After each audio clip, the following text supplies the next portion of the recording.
오늘 하고자 하는 주제는 오늘의 주제는 자, 기속력입니다. 기속력.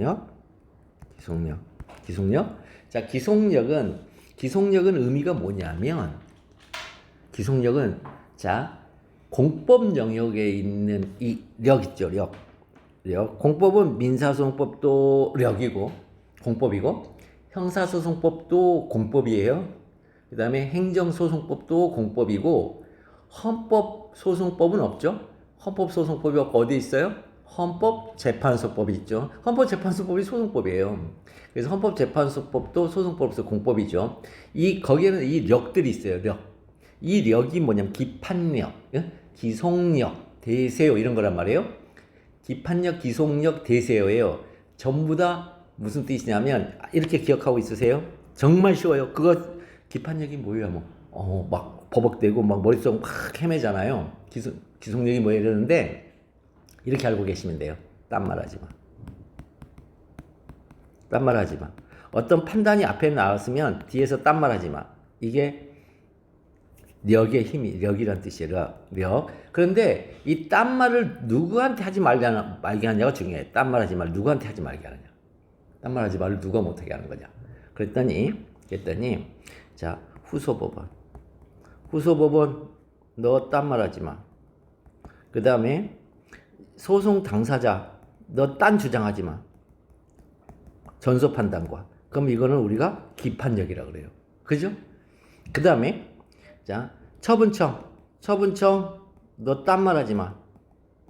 이건 기속력이에요. 또 누가 딴 말하지 마? 자, 처분의 제3자 너도 딴 말하지 마. 제3자 너도 딴 말하지 마. 그럼 이거는 대세오라 그래요. 재밌죠? 딴 말하지 마요. 전부 다 딴 말하지 마인데 이 처분청과 제3자는 딴 말하지 마인데 인용 판결에서 나타나는 거예요. 그 다음에 기판력은 확정 판결이기만 하면 되는 거고 기속이든 인용이든 기각이든 인용이든 이렇게 인용 판결 이런 차이가 있어요. 아시겠죠 지금 우리가 배우고자 하는 것은 기속력이에요. 그럼 기속력은 이 딴 말하지 말라는 이 기속력은 이 처분청에게 미치는 건데 법원의 판결이 처분청으로 가는 거네요. 자, 법원의 판결을 내리는 곳은 어디예요? 사법부죠. 처분청은 행정부죠. 사법부 행정부 뭐죠? 권력분립 원칙이죠. 이 권력분립 원칙이라는 이 의미는 checks and balance, 즉 견제와 균형이 뭐죠? 서로 닭 소보듯 하는데 법에서 이거는 통제해. 그러면 비로소 그걸 통제할 수 있다. 이게 권력분립이에요. 그죠? 그러면 권력분립은 서로 간에 간섭하지 않는다. 이게 간섭하지 않는데 이게 국가 전체적인 차원에서 봤을 때는 간섭의 필요성이 있을 때는 법률 규정으로 간섭하게 해라. 이게 가장 큰 의미거든요. 그죠? 그래서 입법부에서 법률을 만들면은 행정부는 원래 법률을 못 만들게 돼 있어요. 근데 헌법 제75조와 95조에서 너 만들어 하면서 너 법률 규정을 가지고서 넘겼단 말이에요. 자, 이런 그 힘이 이쪽으로 넘어갈 때 권력 분립의 담장을 넘어갈 때는 반드시 법률 규정이 필요하다. 자, 이 기속력은 뭐다? 권력 분립의 담장을 넘어가게 하는 힘이에요. 딴 말 하지 말게 하라고. 그래서 여러분들이 배운 헌법재판소 이혼결정의 효력 있죠? 47조. 그것도 기속력이에요.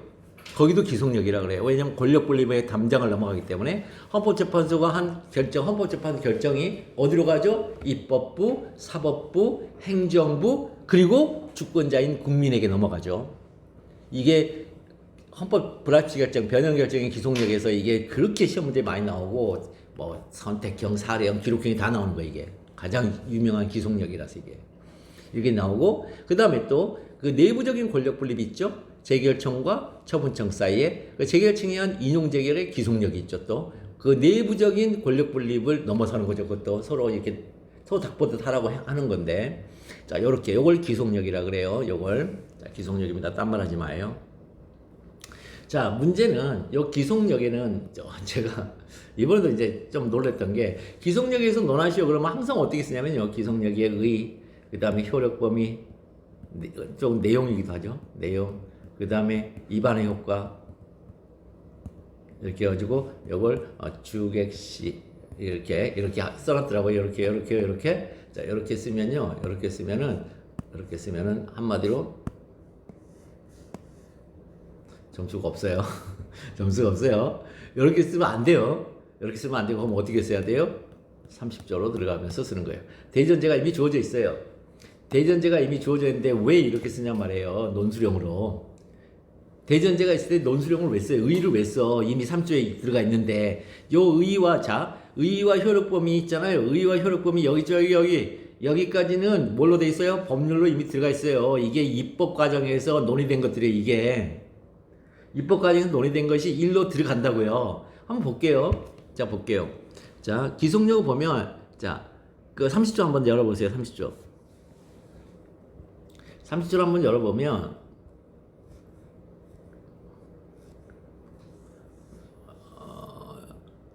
행정소송법 30조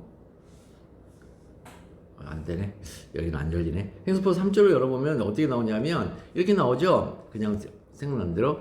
자, 1항이 뭐냐면 자, 취소 인용 판결이 확정돼 청구 인용 판결이 확정된 경우에는 그 사건에 관하여 기속력이 미친다 이렇게 나가죠. 그 다음에 그 2항에 보면은 그 당사자의 신청을 거부하는 걸 내용으로 하는 처분을 한 경우에는 처분에 대하여 인용 판결이 확정된 경우에는 청구 인용이 확정돼. 어쨌든 인용 판결이 확정된 경우에는 그 거부를 행한 행정청은 다시 판결의 취지에 따라 다시 신청에 대한 처분을 하다 이렇게 나가는 거거든요. 이제 얼추 보면은 그렇게 봤을 때 거기에 보면은 그게 이거예요. 거기 보면은 주객시가 다 있어요. 1항은요, 처분청과 관계행정청이에요. 처분을 행한 행정청과 관계행정청. 2항은 그 거부를 행한 행정청이에요. 주관적 보면 달라요. 1항과 2항이. 그 다음에 객관적 효력범위도 달라요. 1항은 그 사건이고, 2항은 판결의 취지예요. 그 다음에 시간적 효력범위는요, 시간적 효력범위 거기 안에 들어있어요. 어떻게 들어있죠? 어떻게 있죠? 인용 판결이 확정된. 인용 판결이 확정된 게 시간적 효력범위예요. 아, 근데 그걸 왜 다시 플러스 쓰냐고, 이렇게. 법조문이 있는데, 30조 1항과 2항에 있는데, 왜 이걸 다시 일로 또 역으로 풀어쓰죠, 역으로? 역으로 왜 풀어쓰죠? 이거 있잖아요. 이거는 있잖아요. 완벽하게 있잖아요. 이건 점수를 줄 수가 없어요, 사례형에서. 원래 이건 논술형에서는 점수를 이렇게 주는 건데, 논술형에서는 이렇게 뜯어서 쓰는 거거든요. 왜 그러냐면, 논술형은 입법론을 제시를 하게 되기 때문에, 이 법률 규정이 나오게 된 입법적 배경을 있잖아요. 까야 돼요. 그래서 입법론으로 의의 효력범위 이걸 까야 돼요. 의의가 잘못됐다. 아니면 효력범위에서 지금 논지의 전개가 잘못됐다. 이렇게 까야 된단 말이에요. 그러니까 이 잘못된 것들이 반영된 법이 이렇게 나왔으니 이 법을 이렇게 개정을 해라. 혹은 입법을 통해서 이렇게 보완해라. 개정론과 보완론이 나온단 말이에요. 논술형은. 근데 사례형은 지금 눈이 제가 말씀드리지만 판례가 답이란 말이에요. 판례가 답이어서 판례는 결국 뭐예요? 법조문에 대한 말하는 입이잖아요. 말하는 입. 법조문에 대한 말하는 입이잖아요. 판례는. 그러니까 요 말하는 입이 어떻게 말하고 있느냐. 판례가. 그러니까 말하는 입에 따라서 이 분쟁을 해소할게. 문제 상황을 해소할게. 이렇게 간단 말이에요. 이렇게. 그러니까 이 부분들 쓰면 되겠어요? 안 되겠어요? 절대 안 돼요. 제가 여기서 제일 답답한 거예요. 실제 신림동에서도 우리 변시 친구들 이거 내잖아요. 10명 중에 6명이 이렇게 쓰고 있어요. 10명 중에 6명이 이렇게 쓰고 있어요. 그러니까 이렇게 안 쓴 사람들이 점수가 좋은 거예요, 무조건. 6명은 경쟁자가 아니다 이렇게 생각하시면 돼요. 진짜 닦아놓고 6명이 경쟁자가 아니에요. 그러니까 우리가 사례형과 논술형으로 나온 차이가 뭔지를 정확하게 알고서 우리가 공부를 하자. 그러면은 이 오버 스터디, 그러니까 과잉 학습을 안 하게 된다. 쓸데없는 학습을 안 하게 된다. 그러면 이제 다시 넘어가서 그렇다면 우리 30조를 한번 봐보자 이거죠. 30조를 봤더니 30조 1항을 봤더니 자, 인용 판결이에요. 인용 판결이 확정됐어요. 첫 번째. 두 번째는 그 사건이에요. 그 다음에 세 번째, 미친다예요. 미친다. 이거. 자, 이 세 개. 그죠? 그러면 일단 주어진 문제는 당연히 인용 판결에 이제 확정됐든 안 돼도 상관없어요. 인용 판결이 나왔다 그럼 끝이에요. 그냥 그건 확정이에요. 그 확정을 전제로 한 표현이에요. 그건요. 어떤 사람은 선생님 이게 인용 판결이 나왔다고 해서 확정된 건 아니잖아요. 그렇게 얘기하는데 그게 아니라 확정된 거예요. 확정이 됐고 그러면 이 문제는 그 사건이 뭐냐라는 거죠. 문제는 그 사건이 뭐냐, 그 사건이. 그 다음에 미친다는 뭐냐죠, 미친다. 이거는 뭐다? 반복금지요. 반복금지요, 제처분 의무, 그 다음에 결과제거 의무가 1항에도 있고 2항에도 있고 3항에도 있는 거 아니에요. 그 착각하시면 안 돼요. 1항에는 반복금지예요. 그럼 또 2항을 볼게요. 2항은 어떻게 돼 있냐면 이렇게 돼 있죠. 2항은 또 인용 판결이죠. 근데 앞에 놨죠. 거부 처분 인용 판결이죠.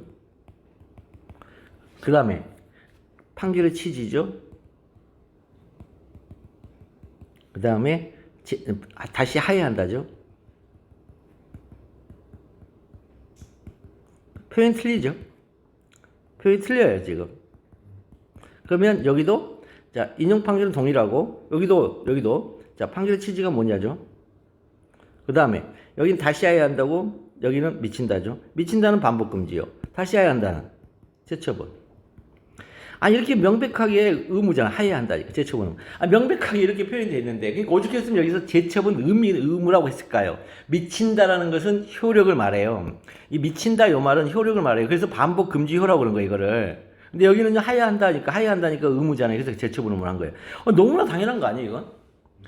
그러니까 이렇게 우리가 법률 규정도 공부를 안 하고 판례도 공부를 안 하면서 법학을 어떻게 공부를 하냐면 사회과학처럼 공부를 한단 말이에요. 자기가 베이스로 깔고 있는 사학과 나왔어. 그럼 사학과 나온 아이디어 가지고 공부를 하는 거예요. 저 행정학과 나왔어. 그럼 행정학적 아이디어를 가지고 공부를 하는 거예요. 이걸. 그런데 모든 학문은 있죠. 모든 사회과학은 우상향이에요. 정반합에서 정반 이렇게 우상향이에요. 이렇게 이게 우상향하는 글쓰기를 쓰고 있다고요. 실제 시험지에다 어떻게 써요? 부정설, 긍정설, 그 다음에 절충설, 혹은 제한적 긍정설 이렇게 쓰잖아요. 제한적 부정설은 없으니까. 그러니까 제한적 긍정설. 그리고 나서 검토에다가 절충설이 타당하다 이렇게 써버려요. 근데 판례는 절충설이 없어요. 판례는 일도 양단적이에요. 긍정 아니면 부정이에요. 절충도 안 해요. 절충했다는 게 없어요, 판례가. 그죠? 그래서 검토에서 보면 여러분들은 항상 판례가 타당하다 해야 되는데 거기다가 뭐라고 쓰냐면 절충설이 타당하다. 다만 판례는 이렇게 보고 있다. 이렇게 쓰고 있다니까요. 하도 안 되니까. 이게 이 사회과학적 학부를 베이스로 한 친구들이 글쓰기에 이거 빵점이에요. 원래. 근데 점수를 준다고요. 43점. 그러면 고민을 하는 거죠. 이런 말을 들어보지 않은 사람은 공부를 그렇게 우리 소위 말로 졸라겠는데 아니 왜 43점 44점밖에 안 나오지? 나 그렇게 열심히 해서 썼는데 그렇게 써서 그래. 그래 구조는 무조건 3단 논법이에요. 아시겠죠? 3단 논법이에요. 논법 3단 논법에 있습니다. 3단 논법이 뭐죠? 3단 논법에 이 법이 뭐냐면 무드죠. 무드. 그 다음에 이 논은요. 이 논이 뭐죠? 이거 논? 이 논이 변론지의 논이에요. 이 변론지에서 말하는 이 논이라고요. 그래서 이걸 뭐라 하죠? 이 변자를 빼내면 웅변수리 하죠. 이거. 3단 논법 웅변수리 하잖아요. 웅이 뭐예요? 영어로 strong이잖아요. 이 변이 뭐죠? 변론지예요. 변론의 힘을 강하게 하는 스킬. 3단 논법 이 얘기예요. 이 웅변수리. 이 연사 여러분 그 웅변이 아니고 이 변론에서 주장 입증을 할 때 나의 주장 입증에 힘을 강화시켜주는 스킬이다. 그게 뭐냐? 3단 논법이다. 그게. 그 다음에 그럼 무드가 뭐죠? 무드. 우리가 영어 문법에서 이 문법을 무드로 하거든요. 뭐예요? 저 규칙이요. 규칙. 이 바람직하다고 여기는 객관적 규칙이죠.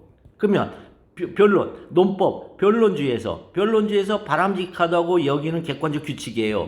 말을 풀어가는 논리적 규칙이에요. 그래서 이거를 논법이라고 그래요. 3단 논법이 14개의 유형이 있단 말이에요. 14개의 무드가 있어요. 근데 14개 무드 중에 9개가 9개가 살아남고 나머지 5개 오리던가 내가 거꾸로 알고 있나? 아 맞아. 5개 오리고 9개가 그게 이제 뒤에 그 논증을 통해서 14개가 다 타당한 논증 구조는 아니다. 이런 게 이제 뒤에 밝혀지거든요. 뭐 거기까지 우리 알 필요는 없는 거고. 어쨌든 3단 논법에서 대전제, 소전제, 결론 이렇게 쓰셔야 돼요. 근데 대전제에는 딱 2개밖에 없다고. 99.9%가 법률 규정, 0.1%가 이프시드. 그 다음에 진짜 예외적으로 판례의 정의. 딱 이렇게 3개밖에 없어요. 그러니까 법률 규정을 드립대 쓴다고 생각하시면 돼요.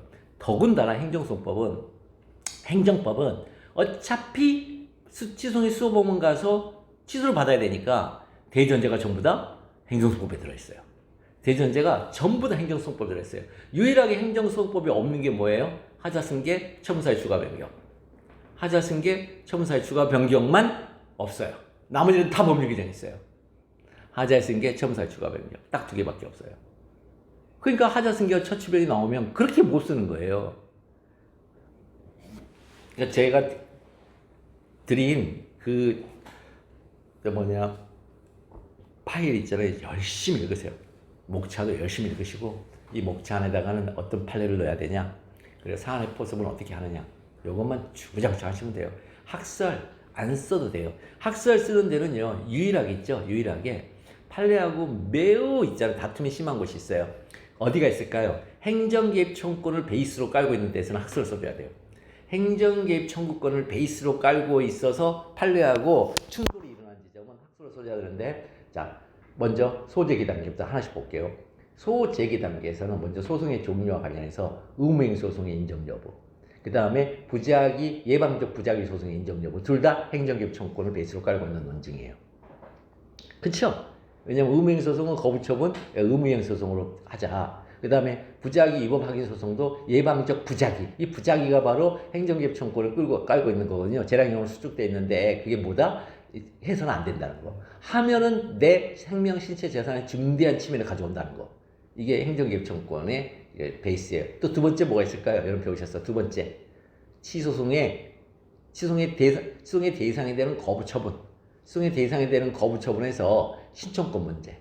신청권을 대상적 격으로 볼 거냐, 원고적 격의 문제로 볼 거냐. 원고적 격의 문제를 보자는 게 행정개입 청구권을 긍정하는 사람들. 조례상식적으로 보자고. 그렇지만 우리 판례는 그렇게 안 보죠. 안 보죠. 대상적 격으로 보죠. 또 그 다음에 또 그걸 또 베이스로 깔고 있는 게 또 어디 있죠? 또 어디 있죠? 쫙 들어오면 또 있어요. 자, 부작위에 의한 국가배상 청구 소송. 자, 국가배상법 제2조 있죠? 2조. 법령,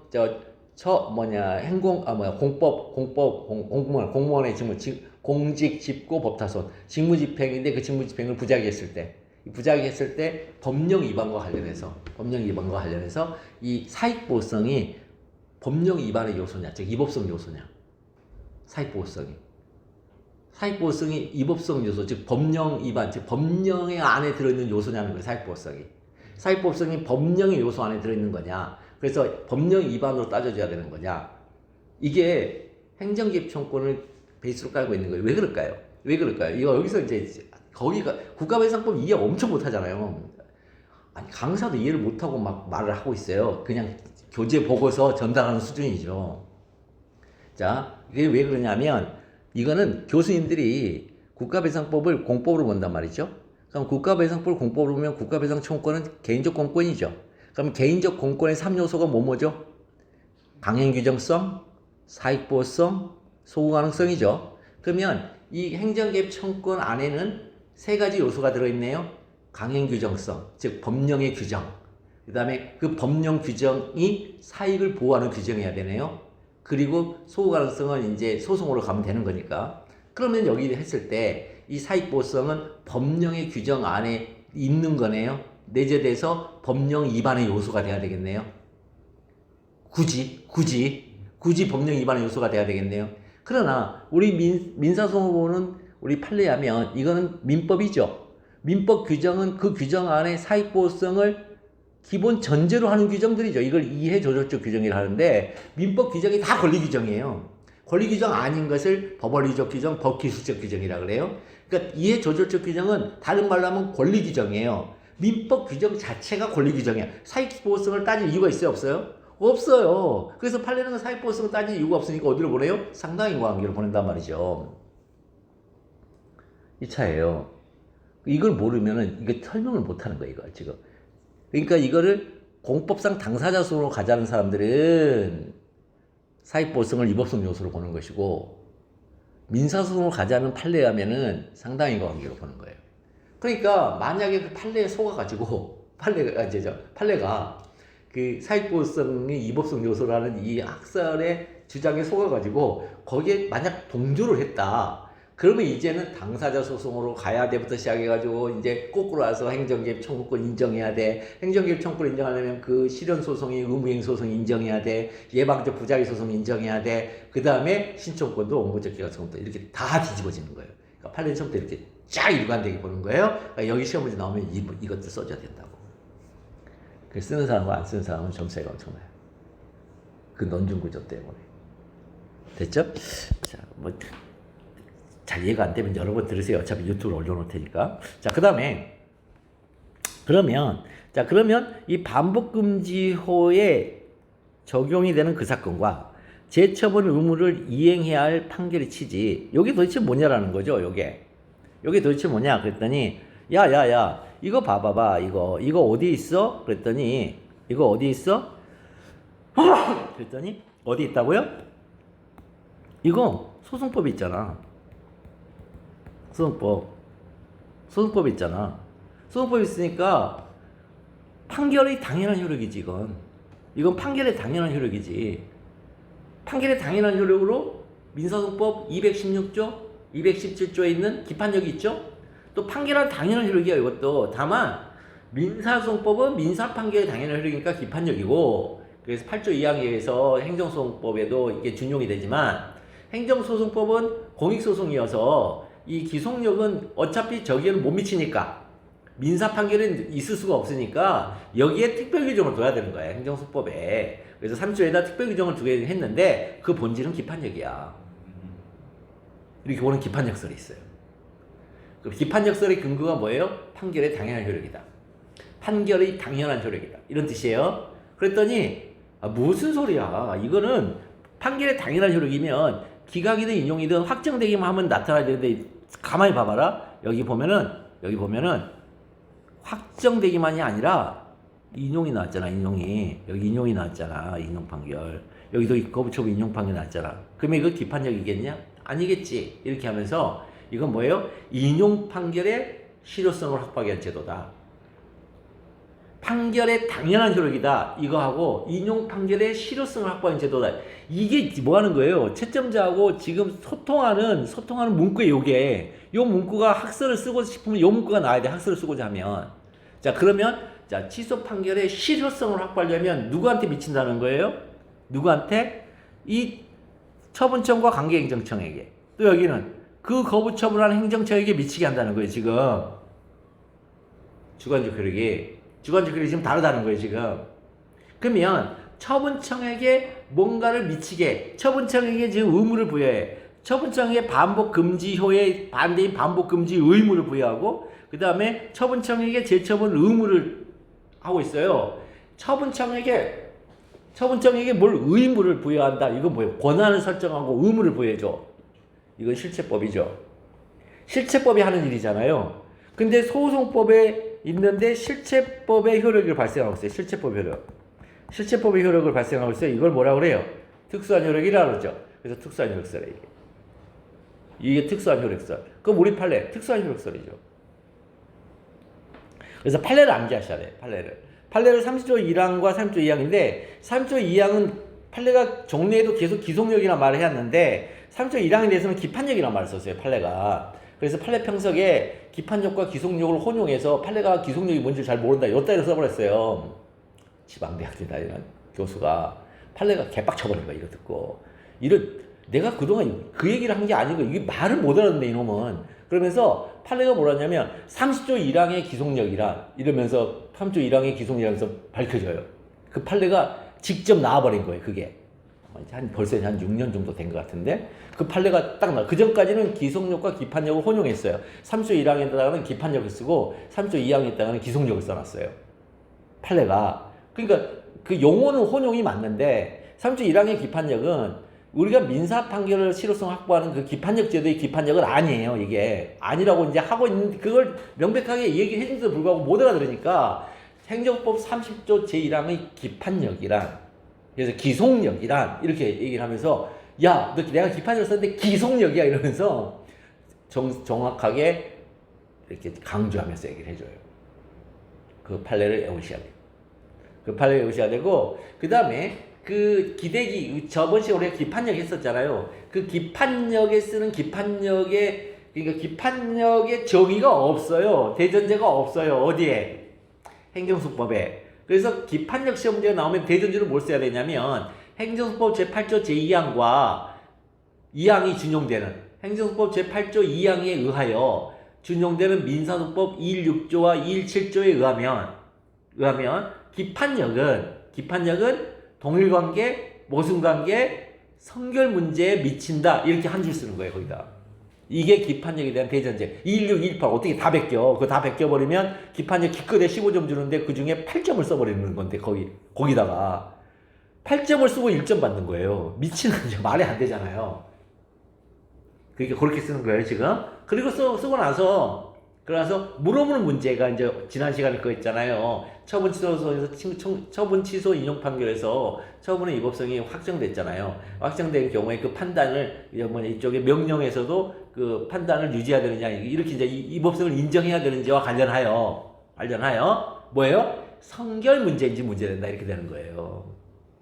그래서 노만자 2번이 성결 문제인지 여부. 여기서는 학설 판례 검토 사는 경우 반드시 학설이 나와야 되죠. 거기서는 기판력. 반드시 학설이 나와야 돼요. 성결 문제에 관해서는 반드시 학설이 나와야 돼요. 왜냐하면 아까 얘기했잖아요. 그 기판력의 성결 문제는 뭐예요? 그 위법성을 뭘로 볼 것이냐? 그래서 결과 위법성설, 그 다음에 상대적 위법성설, 협의 위법성설. 이것도 뭐예요? 행정기업 청구권을 논의 밑바탕에 깔고 있는 학설 대립이란 말이에요. 이것도. 그래서 거기서 학설 쓰는 거예요. 거기도. 행정기업 청구권을 밑바탕에 깔고 있는 분들은 위법성을 결과 위법성설, 상대적 위법성설로 봐요. 그러나 민사소송을 보고 있는 우리 판례는요 협의 행위 위법성으로 봐요. 거기를. 굉장히 독특한 이런 얘기들이란 말이에요. 그러니까 그런 게 시험 문제잖아요. 그런 게 왜 나오는지를 잘 보고서 답안을 우리가 소위 말하는 왁구 틀을 잘 갖춰야 된단 말이죠. 자, 그래서 그걸 꼭 기억을 해주세요. 3조 1항에다가 이 3조의 법적 성질로 논해줬다. 3조 2항은 어차피 종래에도 기속력으로 이해해왔다. 그러면 이 법적 성질론이 있잖아요. 절대로 빠지면 안 돼요. 기속력 목차를 쓸 때 1번 문제 소재, 2번은 무조건 법적 성질론이에요. 2번은 무조건 법적 성질론이에요. 그 다음에 3번이 그 사건인지 여부, 그 다음에 판결의 취지에 따른 재차 처분인지 여부, 판결의 취지에 따른 재처분인지 여부 이렇게 써야 된단 말이에요. 그 사건인지 여부, 판결의 취지에 따른 재처분인지 여부 이렇게 이제 써주시면 되는데 왜 법적 성질론이 여기에 꼭 나와야 되냐면 그 사건의 의미와 판결의 취지에 따른 재처분의 의미가 달라져요. 기판력설에 의하면은 판결 주문에서 3개월 영업정지 처분을 취소한다. 그 다음에 이유에서는 뭐라고 하냐면 비례원칙 위반이므로 뭐 이렇게 쓸 거 아니에요. 그러면은 그 사건에서 만약 기판력설을 취하면 3개월 영업정지 처분은 무조건 다시 하면 안 돼요. 반복금지요. 그런데 특수한력설을 취하면 판결에서 말하는 위법사유를 보완하거나 위법사유를 제거하면 동일한 처분을 다시 낼 수 있다예요. 이게 특수한력설이에요. 그게 준해절행이잖아요. 판결에서 설시한 위법사유가 주체하자, 내용이하자, 절차하자, 형식이 하자가 있단 말이에요. 그럼 주체하자는 보완할 수가 없어요. 절대로. 왜? 3개월 영업정지 처분의 처분청은 정해져 있거든요. 그러면 처분청이 이게 주체하자래. 그러면 이쪽으로 옮기잖아요? 얘는 처분 권한이 없는 애예요. 그러니까 주체하자는 절대 보완을 못해요. 그래서 주체하자로 나와버리면 그 처분 절대 다시 못해요. 주체하자 나오면 땡큐 베리 마치예요. 그 다음에 절차하자하고 형식하자는 다시 보완해서 하면 돼요. 보완해서 뭐 할 수 있다? 3개월 영업정지 처분을 내릴 수가 있어요. 기판력설로 하면 못한다니까요. 판결 주문에 영향을 주기 때문에. 근데 여기는 판결 주문과 동일한 처분을 하더라도 이유를 달리하면 된다 이런 뜻이에요. 이게 특수한 효력설이 이유를 달리하면 된다예요. 그러니까 이유제는 준내절행 이법이 나오니까 그럼 주체 이법은 보완이 안 되니까 그건 절대로 안 되는지만 절차와 형식은 보완이 가능하다. 그 다음에 또 뭐? 내용의 이법. 내용의 이법은 뭐예요? 서술형인데 기사동이 미치는 범위 내에서는 다 같은 내용이죠. 내용 공통이라 하잖아요. 내용. 기사동이 미치면 기본적 사실관계가 동일하다고 인정되는 범위 내에 있는 다양한 표현들이에요. 내용은 기본적 사실관계가 동일하다고 인정되는 다양한 표현들은 다 같은 표현이죠. 그 표현이 바뀌었다 그래서 미치지 않는 게 아니죠. 뭐예요? 기본적 사실과 동일성이 인정된 한도 밖에 있어야 되죠. 그러면은 그 사건이 아니죠. 그러면 반복금지에 해당하지 않죠. 그러면 3개월 영업정지 처벌할 수가 있죠. 근데 매우 안타깝게도 사유가 무한대가 아니기 때문에 그런 경우가 극히 드물다. 뭔지 아시겠죠? 극히 드물다. 그 다음에 거부처분도 마찬가지예요. 거부처분하면은 뭐 준내절용 거기도 준내절용. 그러니까 주체 위법 절대 못하고 그러면 절차와 형식의 위법은 다시 밟으면은 뭐예요? 판결의 취지에 따른 재처분이 되죠. 근데 뭐가 문제가 될까요? 거부처분 취소 인용 판결이 확정됐을 때 판결의 취지에 따른 재처분인지가 뭐가 문제가 될까요? 어떤 처분이 나왔을 때 문제가 되죠? 다시 거부처분이 나올 때가 문제가 되죠. 신청을 인용한 처분 나오면 문제 될 리가 없죠. 그건 판결의 취지에 따른 재처분이니까. 그 시험 문제 기속력으로 3조 2항 문제는 거부처분이 취소됐는데 거부처분 또 나왔다. 이게 설문이 이렇게밖에 못 된다니까. 이것만 문제되는 거예요. 그러니까 좀 우리가 고민하면서 봐야 돼. 항상 어떻게 사례가 나올 거냐. 3조 2항은 그렇게밖에 못 나온다. 거부처분 취소 인용 판결이 확정되는데 그럼에도 불구하고 또 같은 거부처분이 또 나왔다. 이때만 3조 2항의 문제다. 이때만. 그러면 거부처분이 나왔어요. 그럼 주체하자. 그거 보완 못해. 그러니까 거부처분은 그 즉시 위법이에요. 재처분 안 돼요. 그 다음에 절차와 형식은 다시 밟으면 거부처분 다시 해도 돼요. 건축허가 거부처분. 내용 위법. 내용은 뭐예요? 기사동. 기본적 사실과 동일하도 인정되는 범위 내에 있으면은 내용 위법은 보완이 안 되니까. 즉 다른 사유가 아니니까 거부처분 못하죠. 근데 너무 웃기죠. 거부처분에서 위법하다고 판정된 내용상 위법 있죠? 요거는요. 기사동이 없는 게 드물어요. 거부처분이기 때문에 기사동이 없는 게 드물어요. 왜 그러냐면 이건 너무나 당연하다니까. 왜 당연하냐? 거부처분은 반드시 뭘 전제로 하고 있죠? 거부처분은 뭘 전제로 해 나오는 거잖아요. 뭐죠? 추론을 전제로 한 처분에 대해서만 거부처분이 가능하잖아요. 신청권.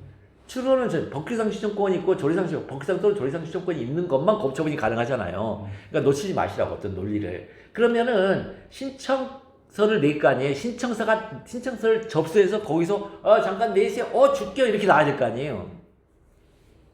신청서에는 신청 사유가 들어있어요. 그러니까 그 신청하는 처분, 건축을 허가해 주세요. 그 내용이 있고, 내용이 있은 다음에 신청 사유가 들어있어요. 이렇고, 구체적으로 써야 돼요. 애매하게, 이제 내줄 만한 사정이 생긴 것 같지 않으세요? 이렇게 하면 안 나와요. 신청 사유가 매우 구체적으로 적혀 있어야 돼요. 그러면 그 신청 사유별로 거부 사유가 나온단 말이에요. 그죠? 그럼 거부 사유가 나오면 다 기사동이에요. 그 안에 있는 건. 그래서 거부가 딱 나오면 다시 거부 처분하면은 전부 다 기속력 위반이 돼요. 이게 극히 예외적으로 기속력 위반이 안 되는 게 두 개가 있다는 거예요. 첫째, 처분 시 이후의 법령의 개정. 이법 판단은 기존 시가 처분 시주잖아요, 우리. 그러니까 처분 시 이후에 법령을 개정해 버리면 처분 시 법으로는 적법한데 이제 판결 시 법에 의하면은 이제는 다른 사유로 할 수 있는 거예요. 그게 다른 사유가 다른 법이에요. 법이 달라졌어, 이제. 그럼 취지가 달라졌어. 그러면 이 법에 의해서 다시 거부처분 다시 할 수 있어요. 보통 이 법이 무슨 법이냐? 요건이 강화된 법이에요. 허가 요건이 강화된 법. 이제 그 다음에 두 번째는 사실심 변론 종결 시 이후의 새로운 사정. 사실심 변론 종결 시의 새로운 사정이에요. 그럼 사실심 변론 종결 시의 새로운 사정이 뭐냐라는 거죠. 뭘까요? 사실심 변론 종결 시 이후의 새로운 사정이 뭘까요? 나 이거 가르쳐주는 사람 못 봤어요. 실험당에서. 강사 중에. 사실심 변론 종결 시의 새로운 사정이 뭘까요? 이게 나왔다니까 실제 시험에. 이게 2년 전에 550에서 나왔어요. 이게. 이 문제가. 난 깜짝 놀랐어요. 해설지가 엉망이죠. 서로 간에. 뭘까 이게? 사실심 변론 종결 시 새로운 사정이 뭐죠?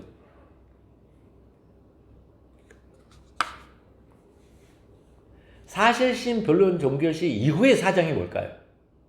사실심 변론 종결 시 이후의 사정인데 그게 새로운 사정이래요. 이렇게 잘라볼게요. 논리적으로 글을. 사실심 변론 종결 시 이후의 사실심 변론 종결 시 이후의 사정이 뭘까요? 사정. 처분서의 발령이에요. 거부 처분서의 발령을 새로운 이제 사정이 한단 말이에요. 사실심 변론 승기 이후에 사정이 한단 말이에요. 거부 처분서의 발령을. 그럼 거부 처분서 발령 안 됐으면 그러면 반복 금지어도 위반을 할 이유가 없잖아요. 재처분 의무 위반이잖아요. 그 즉시. 아니 부작이면 재처분 의무 위반이잖아요. 그러니까 재처분 의무를 이행한다면서 새로운 사실심 이후의 사정이 나왔다고요. 사실심 이후의 사정은 처분서 발령이에요. 거부 처분서 발령이에요. 근데 그게 새로운 거냐고요. 그게 뭘까요? 그게 기사동이에요. 그게 기사동이에요. 그럼 거기서 나온 판례가 그거예요. 새로운 사정이라고 하면서 뭐라고 했냐면 처분청이 판사님 이거 새로운 사정 아닌데요. 그랬더니 처분청이 뭐라고 그랬냐면 판사님 이거 원고가 거부처분 직접 상대방이 그 거부처분할 때 취소된 거부처분을 할 때 그때 처분 사유가 5개가 있었는데 그 중에 5개를 다 쓰기 귀찮아서 신청 사유 중에 3개만 요건 충족 안 된다고 그러면서 처분서를 써줬습니다. 근데 나머지 2개도 있었거든요. 근데 그 2개를 그 2개가 있는 거를 걔도 알고 있었어요. 그거 알고 있어서 제가 지금 이거 쓴 거거든요. 그러니까 이거는 새로운 사정이죠. 이렇게 얘기한 거예요. 알고 있었으니까 이제 쓸 수 있다는 거예요. 그때 우리 판례가 뭐라고 했냐? 여러분 그 선택형에서 보셨을 텐데 주관적 사정은 고려함이 없어요. 알았는지 여부는 전혀 문제되지 않는다 그래요. 뭐만 문제돼요? 기사동이 문제된다 그래요. 거기서. 즉 사유가 1, 2, 3, 4가 있었는데 처분청이 요것만 사실은 요것도 안 돼. 근데 요것만 안 된다고 처분서에 여기다 썼는데 여기서 졌어요. 거부 처분서를. 근데 이게 인용이 됐어요. 그랬더니까 뭘 한 거예요? 요걸로 바꾼 거예요. 요걸로 바꿔서 다시 한 거예요. 다시 이렇게. 그러면 요걸로 한 것이 이게 새로운 사정이 되냐는 거예요. 새로운 사정 안 돼요. 기사동을 다시 봐야 돼요. 아니 새로운 사정이 돼요. 기사동을 다시 보면 새로운 사정이 돼버려요. 그러니까 기사동으로 판단한다는 거예요. 알았느냐가 중요한 게 아니라는 거예요. 이거는. 무슨 말인지 아시겠어요? 지금요? 이해되시죠? 자, 그러면 이제 요걸 가지고서 이제 한번 볼게요. 자, 첫 번째 문제.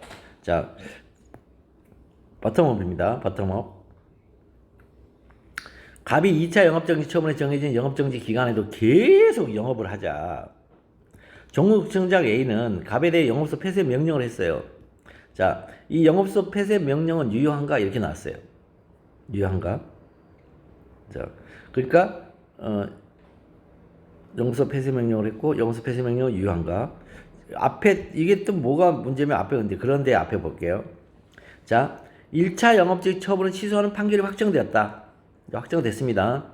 영업정지 처분 취소 판결이 확정됐어요. 그 후 종로구청장 A는 16년 9월 1일 갑이 유통기한이 경과한 생류를 조리 목적으로 주방에 보관한 것이라는 종업원에 증언을 새로 확보했다는 이유로 다시 똑같은 영업정지 처분을 한 거예요. 다시 똑같은 영업정지 처분이고. 그러면 이건 뭐냐? 이게 반복금지에 위반하냐 마냐가 이제 문제가 되죠. 그래서 처분을 했다.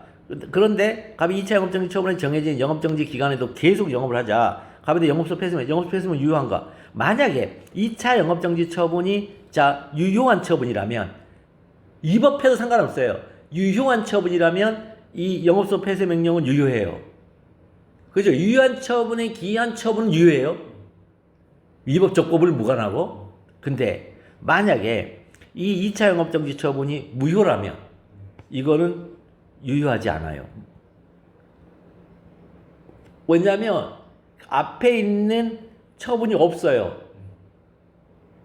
가중처분 사유가 없다고요. 그럼 가중처분하면 안 돼요. 무효예요. 그럼 이게 기속력 위반이 무효라는 걸 우리가 알고 있잖아요. 그거까지 푸는 거예요, 지금. 이 기속력 위반이냐가 중요한 거예요. 그래서 이게. 자, 볼게요. 자, 영업소 폐쇄 명령은, 자, 식품위생법 75조 제2항, 이것 가지고 보는 거죠. 에 의하면, 적법한 영업정지 명령을 위반하여 영업을 계속, 자, 적법해야 돼, 적법. 적법한 영업정지 명령을 위반하여 영업을 계속하면 발령이 돼. 왜? 이 적법한 영업정지 명령이 뭐라? 가중처분 사유라는 거죠. 자, 그래서 영업소 폐쇄 명령 위법함과 관련하여 첫째, 자, 행정소송법 3조 법적 성질 꼭 나와야 돼요. 둘째, 취소 인용 판결이 확정된 제1차 영업정지 명령과 동일한 제2차 영업정지 그 사건인지 문제되죠. 지금 동일한 게 항상 동일하게 나오는 게 문제란 말이에요. 그러니까 기판역설에 하면 동일하게 나왔으니까 그 즉시 위법이에요. 이건 기속력 위반이에요. 기판역설에 하면 그 즉시 위법이고 무효예요. 기판역설은 판결 주문에 미치는 거니까 판결 주문에서는 뭐밖에 안 나와요? 영업정지 처분을 취소한다.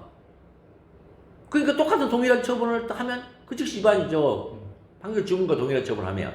그런데 특수한 이력설로 보면 판결 주문과 동일한 처분을 하더라도 그 즉시 기속력 위반이 아니고 위법 사유를 반복했을 때 기속력 위반이다. 지금 그 뜻이에요, 지금. 아시겠죠? 네. 요걸 기억하셔야 된다고요. 그래서 법적 성질론이 논하는 게 너무 중요한 거예요. 자, 그래서 법적 성질론. 판례에 하면, 자, 요시해야 됩니다. 행정법 30조 제1항의 기속력은 기판력과 달리, 자, 취소 인용청과 인용된 판결에서 인정되는 거다. 기판력은 확정된 판결에서 인정되는 거고, 인용되든 기각되든. 근데 여기는, 인용 판결에서 인정되는 거다. 그 다음에 당사자의 행정청과 그 밖의 관계 행정청에게, 누구에게 미쳐요? 법원이 아니고, 당사자의 행정청과 그 밖의 관계 행정청에게, 자, 확정 판결의 취지에 따라 행동할 의무를 지우는 작용을 한다고 그래요, 작용. 소송법에 있으니까 작용을 하죠. 이는 그러니까 어떻게 해요? 소송법에 있는데 확정 판결 취지에 따라 행동의무는 이건 실제법상 효과죠. 소송법에서 소송법상 효과가 나오면 당연한 효력인데 소송법에서 실제법상 효과가 나오고 있어요. 그러니까 특수한 효력이죠. 특수한 효력이다. 그 다음에 기속력을 위반한 처분 효과는 특수한 효력으로서 당연무효다. 왜 당연무효예요? 말로 하는 수학이라고 그랬죠? 실체법 위반은 중대한 법규 위반, 절차법 위반은 법정주의라 명백한 법규 위반, 소송법에 있는 실체법이기 때문에 명백한 법규 위반이면서 동시에 중대한 법규 위반이죠. 이거 무효죠. 이거 왜 외우냐고요? 말로 하는 수학인데. 자, 그 다음에 그렇다면 취소 인용 판결이 확정된 제1차 영업정지 명령, 제1차 영업정지 명령과 그 다음에 뭐예요? 이 제2차 영업정지 명령도 동일하죠, 지금. 동일한 제2차 영업정지 명령이, 자, 그 사건인지 여부, 그 사건이죠. 판례. 다 외워야 되는데, 이 두 문자로, 이거. 기사동 유무는 첩법 평고착, 그 기사기동. 이건 다 외웠었고, 이거는. 그 앞에 있는 거, 첩법 위반. 자, 그 사건이란, 자, 법원이, 자, 처분시까지의 법관계, 사실관계에서 이 법이라고 이제 판단한 것과 이제 동일한 이유, 동일한 이유, 동일한 자료를 바탕으로 자, 동일에 대하여 동일행위를 하는 것이다. 동동이다. 그러니까 법위판. 그 다음에 동의동자, 이거 동의동자, 아, 외우셔야 됩니다. 이거 어쩔 수가 없습니다. 이건. 그러니까 그 사건이란 법위판, 법정 천지첩인지 법위판인데, 자, 동의동자하고 동동했다 이렇게 하면 돼요. 동동했다. 얼레리꼴라리 동동했다. 동일에 대해 동일행한 것이다. 자, 이거예요. 그럼 이제 요거 가지고서 할 때 그렇다면, 자, 동일한 이유나 동일한 자료를 바탕으로 동일행위라는 거죠. 이 법이라고 판단한 동일한 이유의 사실은 이 법이라고 위판동의 이 법이라고 판단한 동일한 이유, 이게 뭐예요? 이 법 사유잖아요. 그러니까 이 법 사유는 준해절행이죠. 그럼 법원이 이 법이라고 판단한 이유가 뭐예요? 절차상 사유, 형식상 사유, 이거. 그런데 이거 판단한 절창사유나 형상사유를 동일한 위법이라고 판단한 동일한 이유, 즉 그대로 유지하는 후속 처분은 그 사건이다. 그 다음에 내용상 사유는 법원 위법으로 판단한 내용상 사유, 기사동, 기본적사 동의에서 인정되는 범위 내에서 그 사건이다. 기사동 유무는 처법, 평부착, 그 기사기동 여부에 따라 결정해야 한다. 이렇게 됐죠? 그러면 사안의 경우를 한번 보게요. 자, 취소 인용 판결이 확정된 제1차 영업정지 명령 처분 사유가 뭐예요? 유통기한이 경과한 생류를 조리 목적으로 주방에 보관함이라는 거죠, 지금. 유통기한이 경과한 생류를 조리 목적으로 주방에 보관함. 이게 뭐예요? 사실관계잖아요. 이거를, 참조 조문이 뭐예요? 법률상 근거가 식품위생 사유사 제1항. 그 다음에 처분 사유가 제3호이죠? 제3호를 위반하였다는 것이죠, 이게. 그죠? 그러면 제2차 영업정지 명령의 처분 사유는 유통기한이 경과한 생류를 조리 목적 주방에 보관한 종업원의 증언을 새로 확보했다. 증언의 새로 확보예요. 증언의 새로 확보. 근데 증언의 내용은 요것과 똑같죠? 유통기한이 경과한 생류를 조리 목적으로 주방에 보관함. 경과한 생류 조리 목적 주방에 보관함이라는 종업원의 증언을 새로 확보한 거죠? 내용이 달라졌나요? 안 달라졌죠? 따라서 양처분 사유는 유통기한이 경과한 생류의 주방 보관한 점에서 기본적 사실관계가 동일하다. 따라서 취소인용 판결 확정된 제1차 영업정지 명령과 동일한 제2차 영업정지 명령은 그 사건이다. 됐죠? 설문 해결. 자, 제2차 영업정지 명령은 행정법 3조 제1항 기속력의 내용 중 반복 금지의 위반이다. 행정법 제3조 1항 기속력의 위반은 제2차 영업정지 명령의 효력은 당연 무효이다. 자, 당연 무효인 제2차 영업정지 명령 위반을 이유로 한 영업소 폐쇄 명령도 중대 명백한 법규 위반은 당연 무효이다. 그럼 물어보는 문제, 영업소 폐쇄 명령 유효한가? 영업소 폐쇄 명령은 유효하지 않다. 이게 답이에요. 이렇게 심플하게 쓰시라고 아예 이렇게 깔끔하게 심플하게 쓰는데 요 설문 해결은 어떤 구조를 가졌었어요? 문제의 소재를 이렇게 썼으니까 설문 해결이 이렇게 이런 구조를 가질 수가 있어요. 영업소 폐쇄 명령은 적법한 영업정지 명령을 위반하여 영업을 계속하면 발령된다. 근데 적법하냐 그랬더니 아니다, 위법하다. 이건 당연 무효이다. 따라서 영업소 폐쇄 명령은 유효하지 않다. 적법하지 않아서 앞에 있는 게. 이렇게 쓰시면 되겠습니다. 조금 쉬었다가 또 계속하겠습니다.